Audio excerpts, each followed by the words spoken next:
आइए हम स्टार्ट करते हैं बीएससी फाइनल ईयर का इकोसिस्टम। सबसे पहले हम ये जानेंगे कि इकोसिस्टम होता क्या है। ठीक है, तो आप लोग कहीं से कंफ्यूज मत होइएगा कि इकोसिस्टम क्या है, इकोलॉजी क्या है। इकोसिस्टम जो है वो इकोलॉजी का ही पार्ट है। इकोसिस्टम क्या है? ये इकोलॉजी का ही पार्ट है। जो इकोसिस्टम है ये किसी विशेष क्षेत्र के सभी जीवधारियों के एनवायरमेंट के संबंध को प्रकट करता है। ये क्या है? इकोसिस्टम है। आज हम आपको एक ब्रीफली अगर हम एक्सप्लेन करके बताएं तो मान लीजिए कि बनारस में, जैसे मानते हैं कि बनारस में एक कौवा है, ठीक, तो बनारस में एक कौवा है, तो वो कौवा क्या है? ऑर्गेनिज्म है। बनारस में एक कौवा है, ये क्या है? देखिएगा, ये क्या है? कौवा ऑर्गेनिज्म है। ऑर्गेनिज्म है ना। अगर यही बनारस के कौवे ढेर सारे मिल जाएं, यही ढेर सारे मिल जाएं, ठीक है,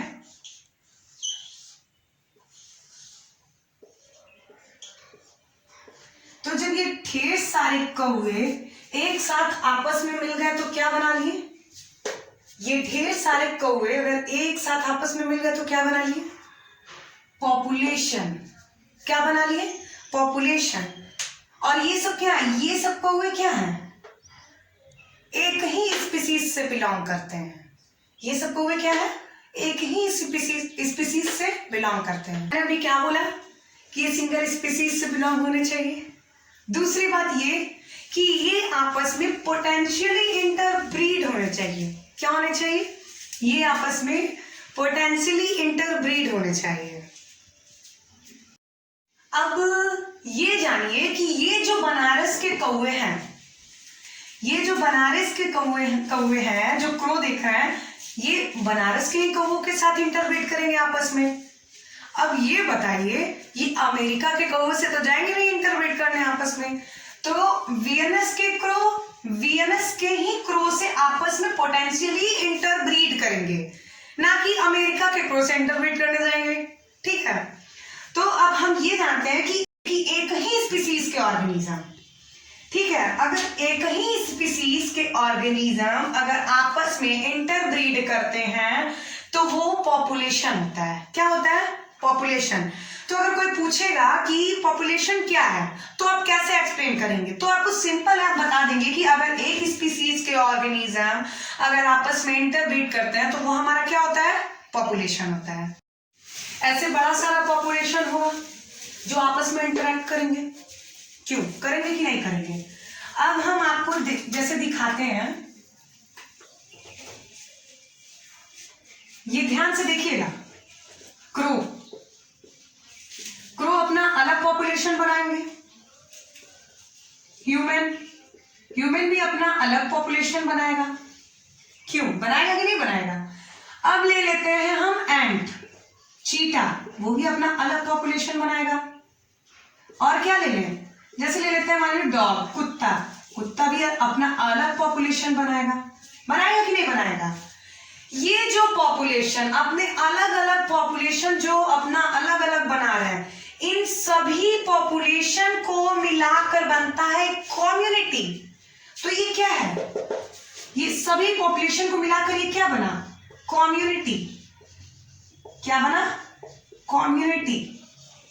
तो ये सारे पॉपुलेशन को मिलाकर बनता है कम्युनिटी। अरे मैंने कहा, क्या कहा कि ढेर सारे पॉपुलेशन मिलाकर क्या कहेंगे? कम्युनिटी।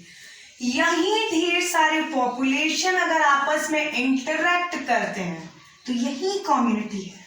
क्या है? यही कम्युनिटी है।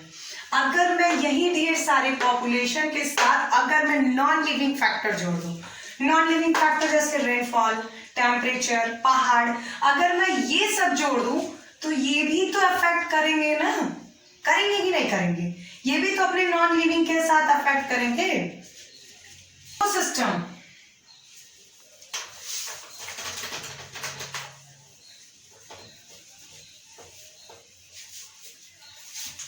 तो इकोसिस्टम क्या है? बायोटिक प्लस एबायोटिक फैक्टर, ये मिला के क्या बना है? Ecosystem. Biotic plus abiotic factor मिलाकर क्या बना है? इकोसिस्टम। अब आते हैं बेटा इकोलॉजी पे।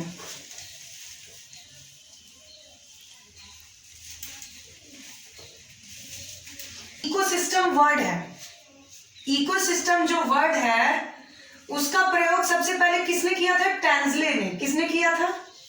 टैंजले ने।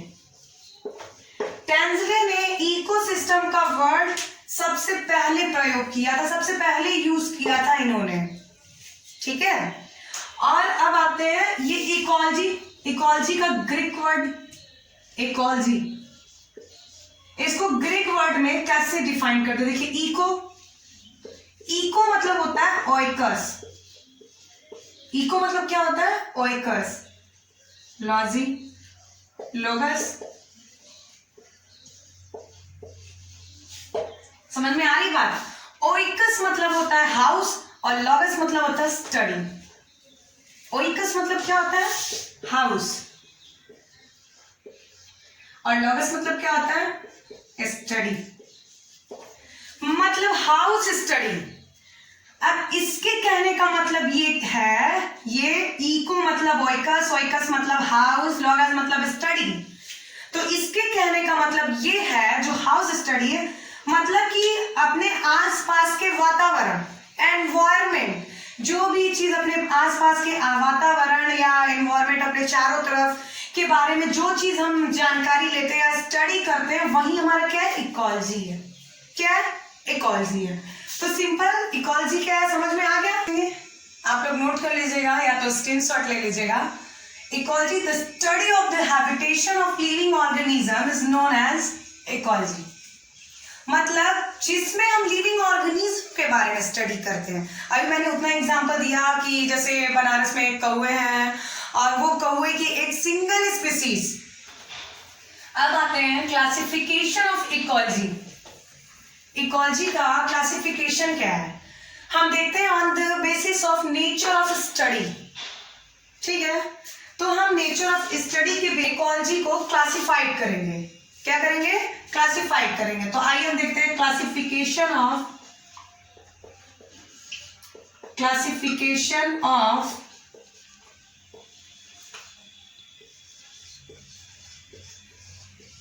इकोलॉजी ऑन द बेसिस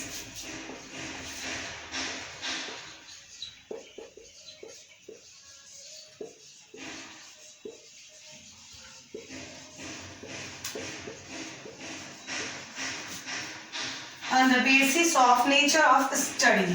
पहला आता है इसमें ऑटो इकोलॉजी, ऑटो इकोलॉजी। दूसरा आता है सिम इकोलॉजी।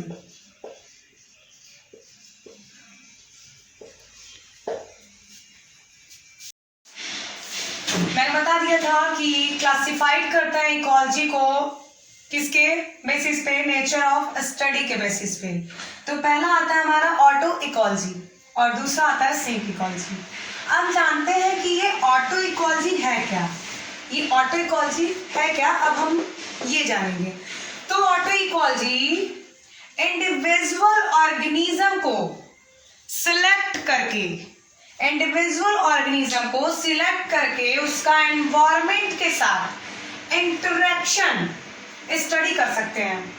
इसको हम individual species, individual population, individual organism भी कहा जा सकता है, क्योंकि जो सिंगल स्पीसीज का ग्रुप होता है, मतलब group of species is called population. अभी मैंने बताया था ना कि पॉपुलेशन क्या है? Group of species is called population. तो वही हम बता रहे हैं कि इसमें सिर्फ इंडिविजुअल स्पीसीज का हम इंटरेक्शन करवाते हैं ऑटो इकोलॉजी में, ठीक। तो एक स्पीसीज आप लेते हैं, जैसे एक स्पीसीज आप लेते हैं और उसका इंटरेक्शन देखते हैं, तो वो जो है ऑटो इकोलॉजी के अंदर काउंट होता है। किसके अंदर काउंट होता है? ऑटो इकोलॉजी के अंदर काउंट होता है। एक स्पीसीज हम लेते हैं, उसका इंटरेक्शन करवाते हैं और वो स्पीसीज ऑटो इकोलॉजी के अंदर काउंट होता है। ठीक है, एग्जाम्पल में फॉरेस्ट है, फॉरेस्ट के अंदर केवल और केवल सिर्फ मतलब ओनली और ओनली चरा। तो अब एग्जाम्पल में जैसे लेते हैं फॉरेस्ट, ठीक, फॉरेस्ट लेते हैं, फॉरेस्ट के अंदर केवल हम किसकी स्टडी करते हैं, फॉरेस्ट के अंदर हम केवल किसकी स्टडी करते हैं, सिर्फ और सिर्फ पेड़ पौधों के बारे में स्टडी करते हैं, यही ना। तो जैसे कि आपने एक प्लांट लिया, ठीक, आपने एक ट्री लिया, जैसे नीम का पेड़ लिया, ठीक है, तो और ऐसे ही फॉरेस्ट में जितने पेड़ हैं उनका आप एनवायरनमेंट के साथ इंटरेक्शन देखते हैं, तो वो क्या है, अपने आप में एक ऑटो इकोलॉजी है। क्या है अपने आप में, ऑटो इकोलॉजी है, क्योंकि आपने इंडिविजुअल स्पीसीज का क्या किया, सिलेक्शन किया। आपने क्या किया, इंडिविजुअल स्पीसीज का सिलेक्शन किया, ठीक है। तो इसलिए इसको हम ऑटो इकोलॉजी को इकोलॉजी ऑफ स्पीसीज भी कहा जाता है। तो हम ऑटो इकोलॉजी को क्या कहेंगे, मतलब इसको हम क्या कहते हैं, ऑटो इकोलॉजी को कहा गया है, आप लोग कभी कंफ्यूज मत होइएगा, ऑटो इकोलॉजी को इकोलॉजी ऑफ स्पीसीज भी कहा गया है, ठीक है। तो अब हम आते हैं सिन इकोलॉजी। ऑटो इकोलॉजी तो हो गया, ऑटो इकोलॉजी समझ में भी आ गया कि ऑटो इकोलॉजी में सिर्फ इंडिविजुअल स्पीसीज, इंडिविजुअल ऑर्गेनिज्म को सेलेक्ट करके उसको इंटरेक्ट करवा के आपस में हम उसकी स्टडी करते हैं, तो वो हमारा होता है ऑटो इकोलॉजी, ठीक। तो ऑटो इकोलॉजी क्या होता है, बेटर तरीके से समझ में आ गया होगा। अब हम आते हैं सिंक इकोलॉजी। जब इसमें इंडिविजुअल स्पीसीज का हम इंटरेक्शन करवाते हैं तो जाहिर सी बात है सिंक इकोलॉजी में डिफरेंट स्पीसीज को डिफरेंट सिलेक्शन करके उसका इंटरेक्शन करते हैं, फिर उसका, ठीक है। तो बात समझ में आ रही है, ऑटो इकोलॉजी क्या है, सिंक इकोलॉजी क्या है। तो सिंक इकोलॉजी को आइए हम आपको एक्सप्लेन ब्रीफली करते हैं कि स्टडी ऑफ ग्रुप स्पीशीज, मतलब कि जिसमें हम आपको बताते हैं कि जो कि ग्रुप ऑफ ऑर्गेनिज्म के लिए कह सकते हैं कि ये ग्रुप ऑफ ऑर्गेनिज्म, इसमें क्या था, only single species. Auto ecology में क्या था कि हम सिर्फ सिंगल स्पीसीज ले सकते हैं, लेकिन इसमें सिंक इकोलॉजी में ग्रुप ऑफ स्पीसीज, ठीक।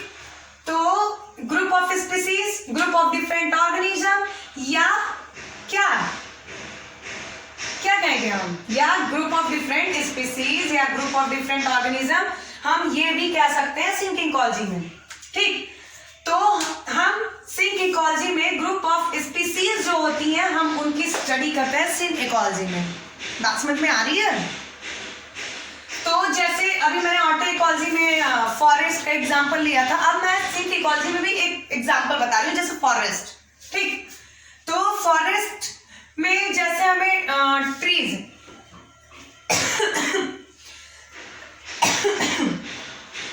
फॉरेस्ट में जैसे हमने ट्री सेलेक्ट किया, तो ट्री के अलावा भी अदर्स प्लांट्स हैं, उन्हें भी आप इंक्लूड करेंगे स्टडी में और उनका इंटरेक्शन देखते हैं, और आप उनका आपस में इंटरेक्शन देखते हैं और उनका एनवायरमेंट आप मतलब आपस में इंटरेक्शन भी देखते हैं और एनवायरमेंट का भी इंटरेक्शन देखते हैं आपस में, तो वो सिंक इकोलॉजी में काउंट होता है। कहाँ काउंट होता है, ये सिंक इकोलॉजी में काउंट होता है। साथ ही साथ प्लांट भी सेलेक्ट कर रहे हैं, क्या सेलेक्ट कर रहे हैं सिंक इकोलॉजी में, प्लांट भी सेलेक्ट कर रहे हैं, एनिमल भी सेलेक्ट कर रहे हैं, बर्ड भी सेलेक्ट कर रहे हैं, और प्लांट और क्या